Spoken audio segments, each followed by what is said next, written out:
Alutsista baru kapal selam otonom tanpa awak KSOT merupakan hasil karya anak bangsa. Indonesia tambah kapal selam, Singapura borong pesawat pemburu kapal selam, laut semakin panas, sob. Halo, Sobat IDN Military. Asia Tenggara sepertinya makin rame di bawah laut.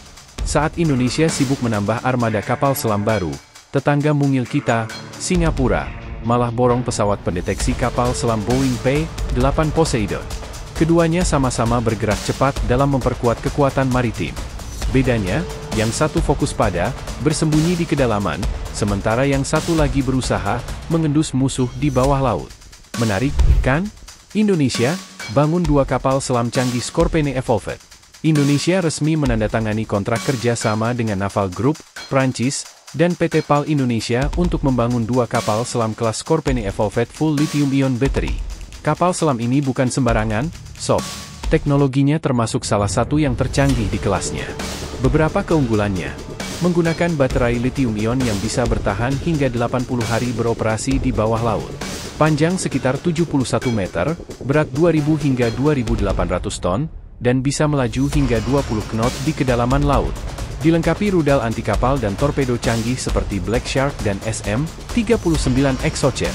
Mampu beroperasi senyap dengan sistem stealth tingkat tinggi.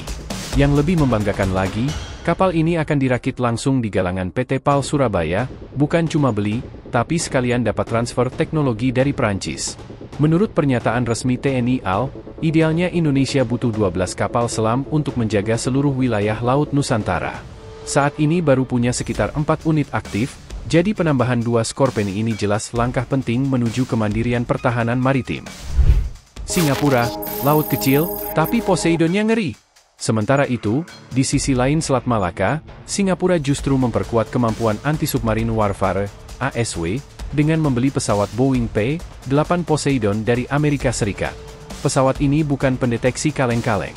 P-8 Poseidon punya kemampuan mendeteksi kapal selam hingga 150 km di bawah laut, memantau periskop, kapal permukaan, bahkan gelombang laut hingga 370 km jauhnya.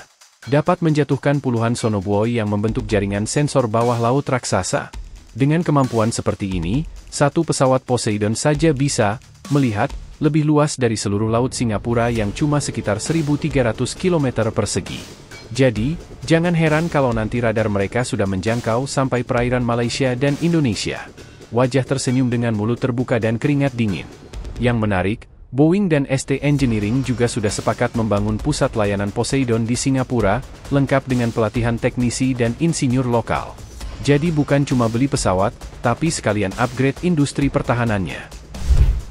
Kedua negara, dua arah strategi. Kalau dipikir-pikir, langkah dua negara ini menunjukkan strategi yang berlawanan tapi saling melengkapi. Indonesia memperkuat kekuatan bawah laut, kapal selam. Singapura memperkuat kekuatan di atas laut, pendeteksi kapal selam.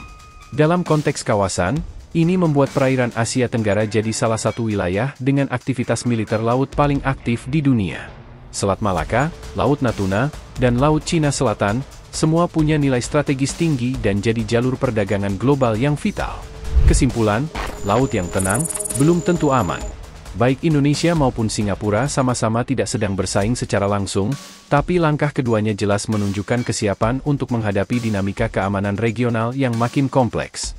Indonesia ingin melindungi wilayah lautnya yang luas, sementara Singapura ingin memastikan jalur logistik dan perdagangannya aman. Namun tetap saja, sob, kalau dua negara di kawasan kecil ini sama-sama memperkuat militer lautnya, jangan kaget kalau nanti, laut yang tenang, ternyata sedang menyimpan ketegangan di kedalaman. Jadi, gimana menurut kalian? Apakah ini langkah cerdas atau tanda persaingan baru di Laut Asia Tenggara? Silakan komentar dan diskusi santai, tapi ingat, jangan sampai tumpah kopi kalian.